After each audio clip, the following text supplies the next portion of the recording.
Really happy to be here, honored to get the invite and have the opportunity to talk to you all today. As David said, I'm a site reliability engineering manager at Google, and I'll talk a little bit about what that means, and right here in Pittsburgh. So at Google, I work on systems we use to manage our internal cloud computing systems. Today, I want to talk about a topic you've heard a lot about throughout the conference already, the one constant in our lives, change. I'll share what I've learned over the years on my personal journey and hopefully leave you better equipped to lead through change. So as a Pittsburgh native and a technology leader here, I'm really excited to have you all here in the city. I grew up here. I haven't lived here my whole life, but I did grow up here and I moved back here. When I was growing up here, this was a steel town. It was steel, coal, it was a hardworking industrial town. But then steel left us, right? And in the 80s, we lost over 200,000 people from the city. So I was part of that. I moved out of the city. I went to Philadelphia to attend Drexel University and study electrical engineering. So I was there for 20 years before there was an opportunity that I couldn't pass up that brought me back here to Pittsburgh. So while I was away, something really incredible happened, and the city just completely reinvented itself.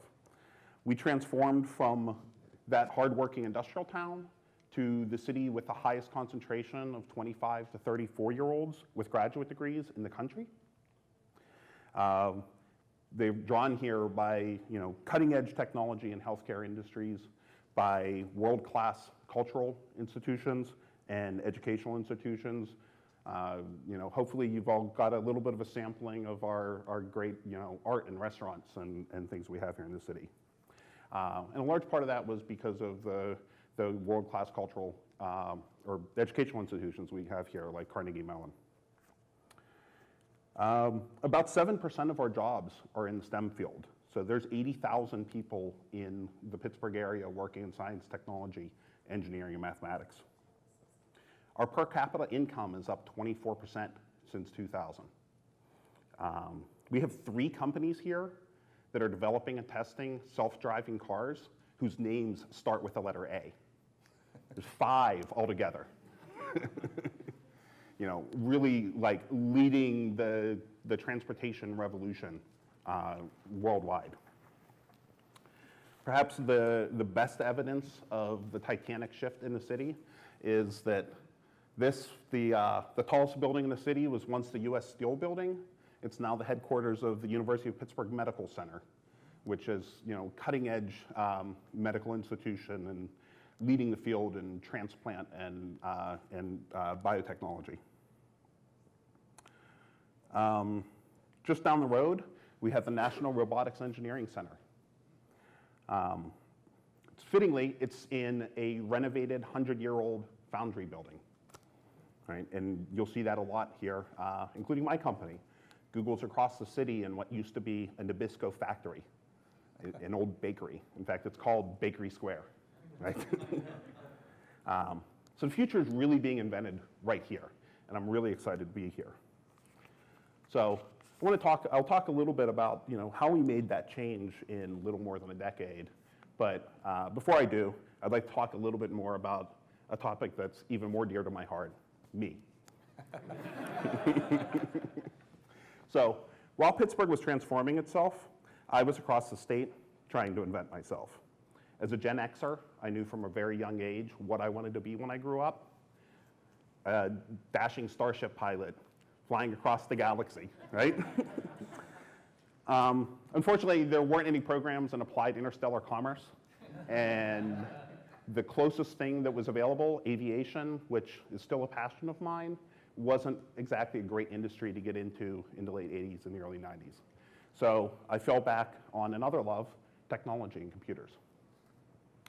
As I said, I went to Drexel University. I studied electrical engineering, semiconductor design and integrated circuits and control systems. Then when I graduated, I found myself at a company with a need for software development. So I hit the books, and I mean literally books, dead paper trees. There was no Stack Overflow at the time. You know, installing an operating system meant swapping through a stack of floppy disks. It's really the dark ages. But over the years, I worked with some really smart people, and I learned how to, you know, successfully develop software in an enterprise environment. Also, at that same time, there were a couple of college students out of Stanford who had the audacious idea to take on giants like Alta Vista and Hotbot with a new search engine. You know, that'll never succeed. So by the early 2000s, the dot-com boom was in full swing. And while I really loved the company I was at, and I really loved the technology that I was working on, I kind of felt like this was passing me by. I wanted to take the opportunity to, you know, get in on this for myself, but you know, I had a young family at the time, and we weren't really ready to pack up and move across the country to California. Luckily, I found a startup right here in not right here, right there in Philadelphia, that was developing high-performance computing systems. So I took a leap and went to Infinicon Systems, where I worked on InfiniBand switches and had the opportunity to start becoming an engineering leader, right? So while I was there, I progressed to be a team lead for our infrastructure software group, and then eventually I was leading the development of our InfiniBand switch product line altogether. So technically this was really exciting for me, but the culture was not what I had heard about from those West Coast startups. So we were a small company. We had, you know, all of the resources of a small startup, and we had all of the sort of bureaucracy and the politics of a large East Coast traditional company. You know, the talk that we all listened to Monday morning, you know, this was a top-down, requirements-driven company where, you know, everything had to be approved, and there were change review boards, and, you know, it just wasn't really the environment that I wanted to be working in. So I tried for a while to change it. As you say, good luck with that, right? We tried really hard to change it, you know, myself and a number of the other young engineers there, but that didn't happen, and one by one, we left. We found other opportunities to work on. So this pattern kind of continued for about the next decade. I would either find a company with a culture and an environment that I really enjoyed working in and really thrived, and exciting, cool technology that just missed the market and didn't succeed. Or I'd find a successful company, but the culture wasn't what I want. So I continued to move around, continue to look. At one point, I had an announcement in an all-hands, literally on Friday the 13th, that the company was being shut down, we were out of money, and that we would be paid through the end of the pay period, which was 3 hours away. So eventually, I ventured out on my own. I got together with some people that I had worked with at a previous startup and made a go at actually iOS development, and the timing was impeccable, and right at the, you know, peak of the last economic downturn, so that fell apart as well. But in 2010, something really unexpected happened. I got a call from that company out of Stanford that I had so wanted to join a decade before. And this time I didn't have to move across the country. See, Pittsburgh was expanding right here, or Google was expanding right here in Pittsburgh. They had a presence here for several years already, but they were building out the Bakery Square facility, and they needed site reliability engineers. So that sounded great. I had no idea what a site reliability engineer was. But, you know, I had spent my career to that point working in a variety of systems, robotics, telecommunications, enterprise storage, that had to just work, right? And I knew how to do that. You just simply had to figure out all the requirements, figure out the correct, proper solution, get it right the first time, and then ship it so it would never fail. So clearly, that's what they're doing at Google, right? Well, no, it's not. See, the systems that we manage at Google as SREs are way too complex to ever get it right the first time. And the market's moving too fast, and things are changing way too dynamically. And in any case, even if we do need to fix something, we can't shut Google down and make a change and then bring it back up again. It always has to be running, and it always has to be available. So instead, in SRE, we try to ensure that best practices are followed. We try to make sure that the design and development of our systems is done in a fault-tolerant way, and that we eliminate single points of failure, and most importantly, that we protect the system from the humans, because we're the most dangerous thing in there, right? And also making sure that we can detect when something goes wrong, and that we have plans prepared for how to react when it does, and how to minimize the disruption to our customers. One of the key insights I learned was that of an error budget. See, we don't try to be perfect. We try to figure out how good is good enough, and we try to operate just above that line, right? If we're any better than that, well, you know, if we're worse than that, you're going to be upset because the system's not going to work.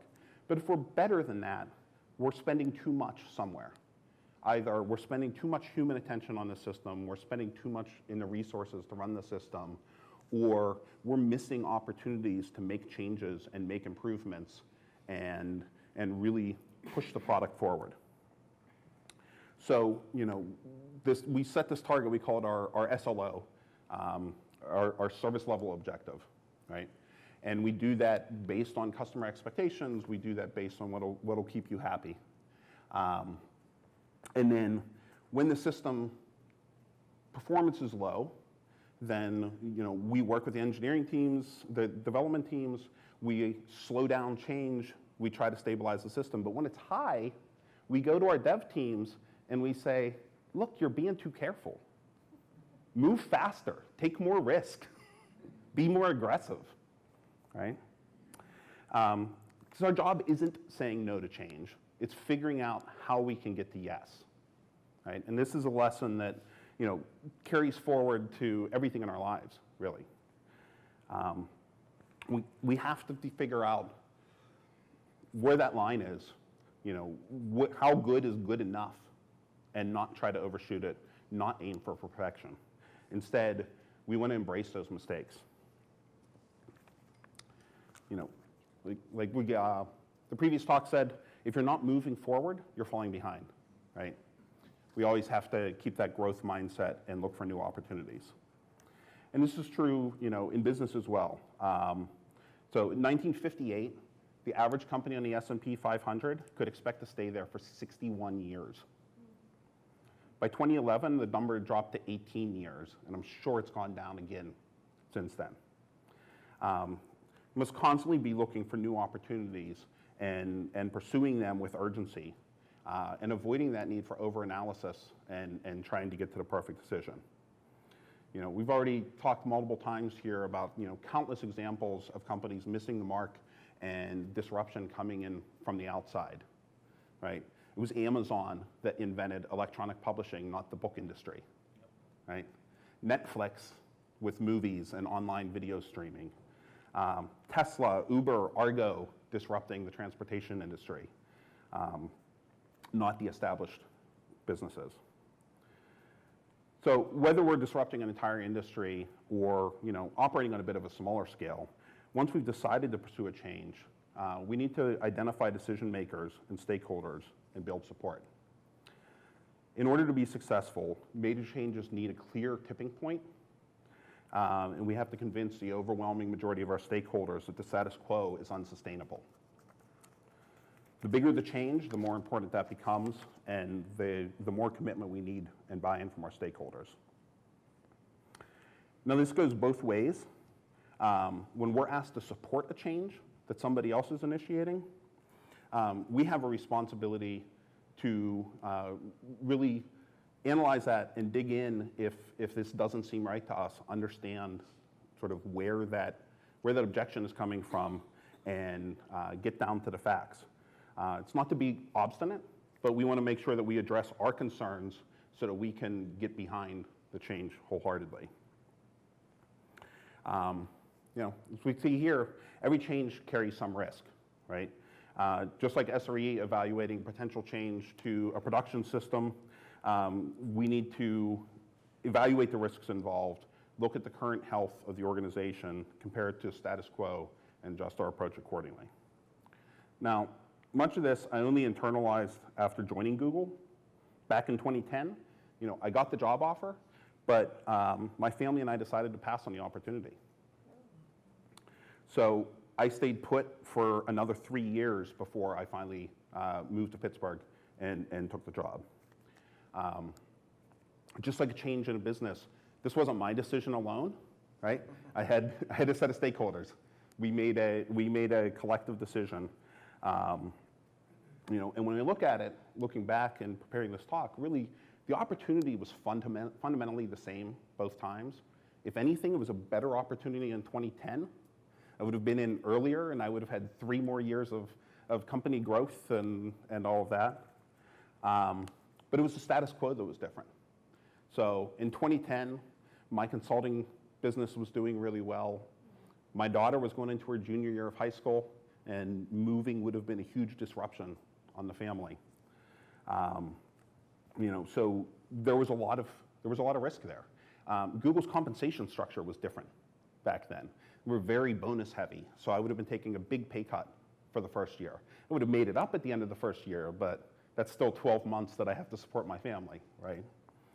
So by 2013, kind of all of those things had changed. I had stopped my consulting practice and gone full-time with one of my clients that I thought was going to be hugely successful, and that business had failed. I was the last man standing in the engineering department. My daughter had graduated and had moved out. My son was in high school, but he was kind of eager and excited about the opportunity to go live somewhere new and sort of make a new start. And Google had changed its pay structure, so it wasn't that big pay cut for that first year. So, we packed up the family and moved across the state back here to Pittsburgh. Which brings me back to Pittsburgh and the city's transformation. So while it's true that the steel industry had pulled out, the fortunes that they created 100 years ago had left a lasting legacy on the city. So in addition to that hard work ethic that I talked about, there were numerous cultural and educational institutions that were funded by those millions from that industry. There's a direct line from Andrew Carnegie's steel mills to today's robotics, computer science, and artificial intelligence boom here in the city. And that investment in the people and the culture of the city is what really laid that foundation that allowed the successful transformation. And this is true in the workplace as well. Culture is more important than strategy. It's up to us as leaders to define the desired culture for our teams, for our companies, and align that with our strategy, lean on it in times of change and in times of challenge. But of course, how do you do that? What does a successful culture look like? Can we measure that? Well, Google had the same question. We actually set out with the premise to prove that managers weren't important, and experimented with putting in a very, very flat management structure. That didn't work out as well as we expected. So we put together a research team to figure out what really differentiated the rock star teams from the less successful teams. And it wasn't what you would think. It wasn't that the highly successful teams had the best individual contributors and the smartest people on the team. Instead, after all of the study and data collection, what we found was that the most important thing was how the people on the team interacted with each other. So the key to success is actually psychological safety. It's this notion that the consequences of taking an interpersonal risk within a team, that it's a safe place to do that. Of course, this was a surprise, right? You're a bunch of highly technical engineers, and surely being the smartest one in the class is the most important thing. But no, we've proven this out again and again that this is true. And creating an environment where everyone can bring their whole selves and can take risks freely really leads to team success. Of course, there are other factors, and this is now part of our management training at Google and part of what we teach every new manager, whether they're promoted from within or hired from outside. And this is part of what we're measured on every performance cycle, right? So the first question we ask is, can we as a team take a risk without feeling insecure or embarrassed, right? This is this concept of psychological safety. Can we count on each other to deliver high quality results on time? Is the team dependable? Undependable teams, members regularly complete quality work on time. They don't shirk responsibilities, and they speak up when something's blocking them from doing so. Are our goals, roles, and execution plans clear? An individual's understanding of the job expectations, the process for fulfilling these expectations, and the consequences of one's performance are important for team's effectiveness. Goals have to be specific, challenging, and attainable.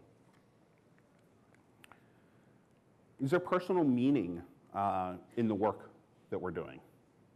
Having a sense of purpose, whether it's in the work itself or the output and the impact that that has on the team and to the rest of the company, is hugely important for team effectiveness. If people don't care about what they're working on, they're not going to sustain high performance for long. And this is one of those tough ones because this is a very personal question and varies from individual to individual. Which brings us to the last one. Do we fundamentally believe that what we're doing matters? Right? Again, subjective judgment that the work that your team is doing is making a difference is hugely important to team success. As I said, we teach this to every new manager at Google. We regularly measure managers' performance on the team's answers to questions just like these. And we found that the teams that score the best in these attributes can overcome weaknesses in other areas. And critically, they're well-equipped to handle change. As I said before, people and culture are more important than process, tools, and technology. Now, much of this is perhaps specific to Google's culture and Google's approach, and what might work in your organization, what's important in your organization might not be exactly this, but it's important that you find out the answer to that question, find out what differentiates the successful teams in your organization from the less successful ones, and share that with other leaders, and establish a way to keep reinforcing and improving on those metrics. So, since I've joined Google, I've managed multiple teams through a number of big changes. We've created new teams. We've shut down teams that have accomplished their mission and sent them off to do something more impactful. And we've moved projects and responsibilities in teams between offices to better align with other parts of the business. All of these are big disruptive changes.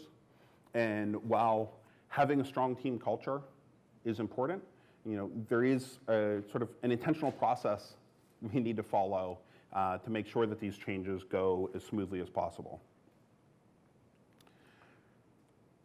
So, first of all, you've got to get your change started, right? It's kind of like being stuck in the sand sometimes. And the first step, the first step is recognizing that change needs to be made. But once you do, change is not just a process, it's an emotional journey. You have to believe in the change that you're making. Who's ever made a New Year's resolution? Have you kept those? If you were successful, it's probably because you had an emotional investment in the change that you wanted to make, right? Look at self-help books, right? We see titles like The Power of Positive Thinking and Big Magic and The Power of Now, and my personal favorite, The 4-Hour Work Week. I still haven't got there, but these things speak to us emotionally, right? It's not like project management theory and practice, or another one of my personal favorites, but not an emotional book, Computer Architecture, or Quantitative Approach. So when I look back at the changes over my career, even when they were initiated by something negative, by the time I actually made a change, I was going towards something positive. I had found something that I was excited about and that I was motivated to go do. And really, you want the same from your teams. How can you build that? How can you not just define metrics and outcomes, but visualize success? Well, a picture speaks 1,000 words. What does success look like? How does it feel? And can you build an authentic sense of excitement and anticipation around your vision? Why is the team going to be better after the change than they are right now? Once you have that image in your mind, you need to communicate it. And you need to do that with transparency and authenticity. Share as much as you can, as early as you can, but be sensitive to the emotional toll of uncertainty. And again, this is very personal. This requires that you know your team, right? Some people on your team are going to be very comfortable with ambiguity and comfortable with uncertainty, and you can bounce ideas off of them early and get their take. And other people don't want to deal with that, and they just want to know when the decision's been made, right? So you have to strike the right balance. And when you do talk, be clear about what you know to be fact and what's just speculation. Your team assumes that you as a leader know more than they do about what's going on. So, often that's true. When it's not, be clear about that. It's important to have a defined transition plan with detailed roles. Know who's doing what. What's each team member's role going to be? And solicit feedback. Incorporate suggestions. Ask, how can I help? Right? What does this mean to you? What are you concerned about? How can I make this a smoother process for you? Be authentic. Be prepared for disagreement. And give people a chance to process the change that you're proposing. So you can't just talk to people once and then walk away and assume everything's fine. People are going to go home and they're going to think about it, and they're going to talk it over with their families and their coworkers, and they're going to come up with other ideas and other conclusions. You probably haven't made your decision on the spur of the moment to make some big disruptive change. So make sure that you give the team an opportunity to process that as well. Remember that without transparency, assumptions, unaddressed fears, and misstated facts can damage perception and derail positive change. It's important to listen actively and incorporate that feedback. Oftentimes, depending on the change, I prefer to have my initial conversations in one-on-ones, to start with the people closest and most core to the change going successful and get their feedback before we've made a public commitment that this is the way that we're moving forward. Gives you an opportunity to gather feedback, hear other viewpoints that you might not have access to otherwise, and make adjustments.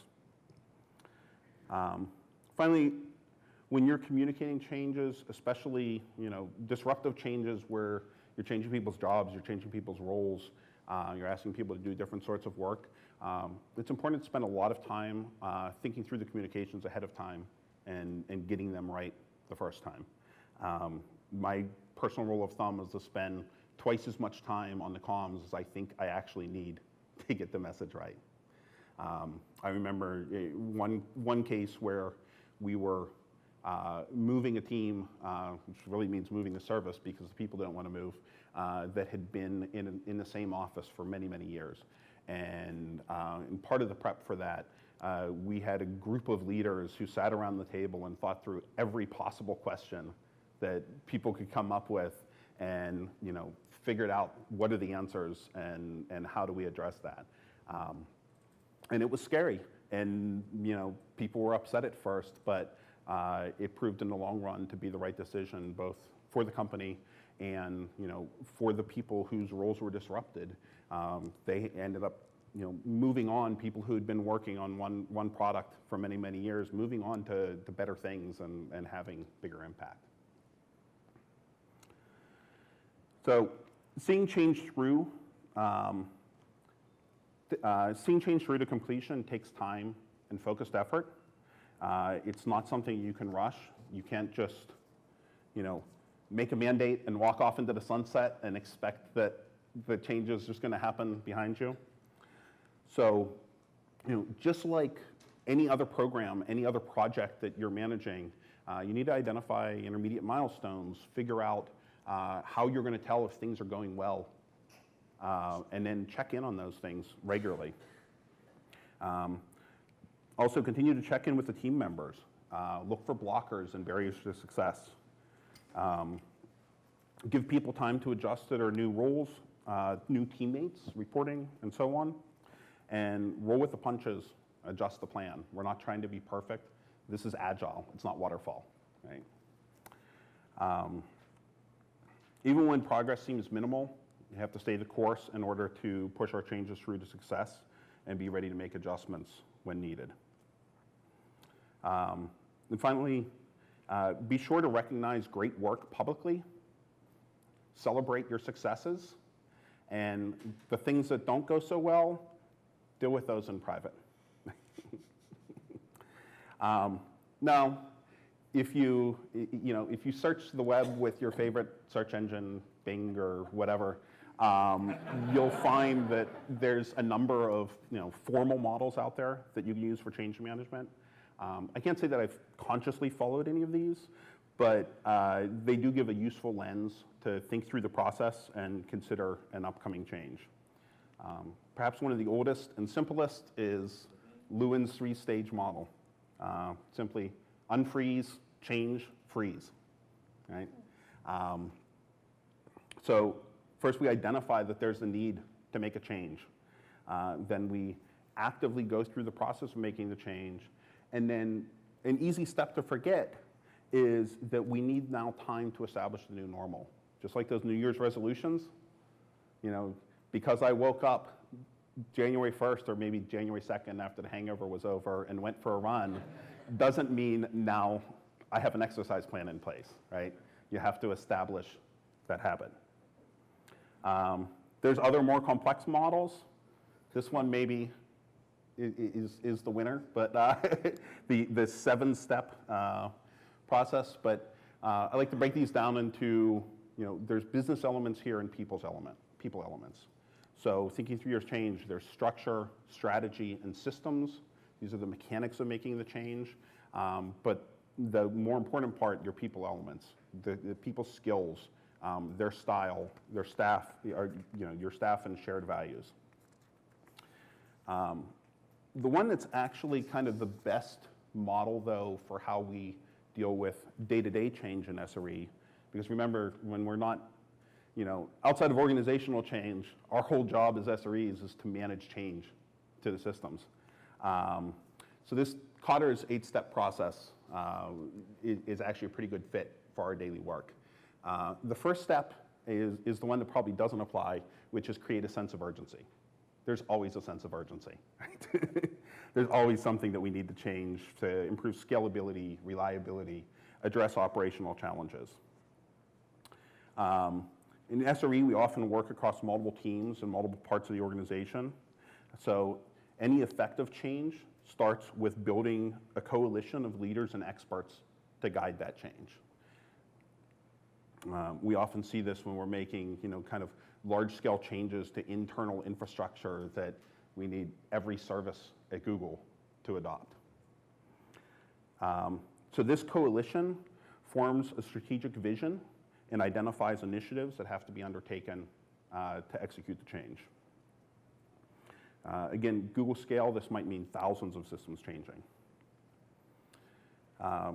Some of them So yeah, thousands of systems changing. We can't do that all from one team of 6 or 7 engineers sitting in Pittsburgh. We need a volunteer army. As the change progresses, we encounter problems, right? We find that people are using the old technology that's being replaced in unexpected ways, and that the new replacement doesn't just drop in and work for them. So we have to identify those barriers first and then act to remove those barriers. Early on, we look for short-term wins. And we, as I said, we celebrate these wins, right?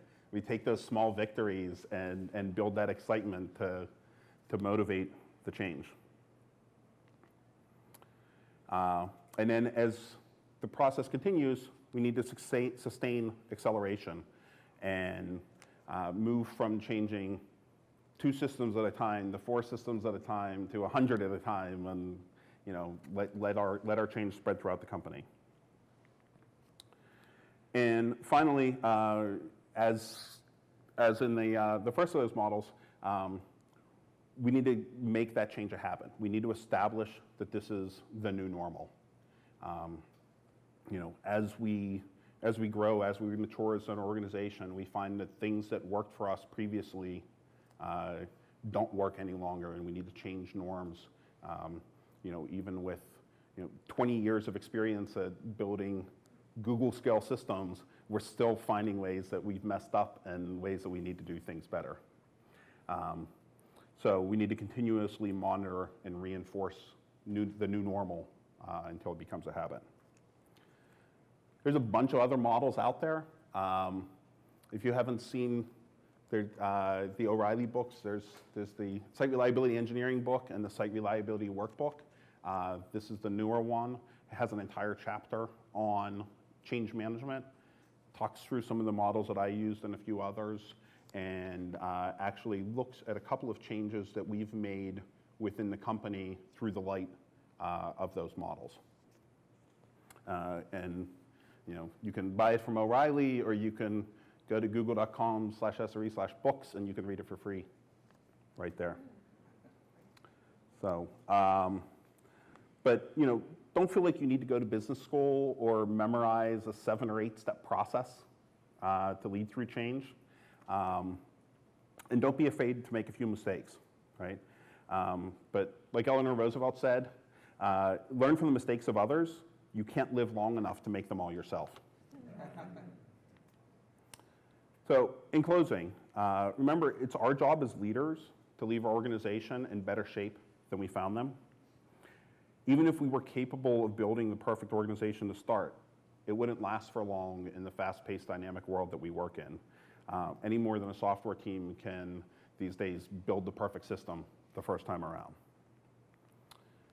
By creating a culture that focuses on people first, with high psychological safety and trust, we create an organization that's prepared to handle the unexpected.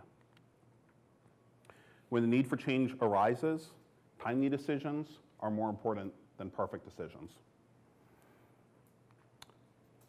Embrace our mistakes, learn just enough, consult those who know more, and then launch and iterate. Embrace failure. Change the "we already tried that, not again" attitude to "let's try that again, but better."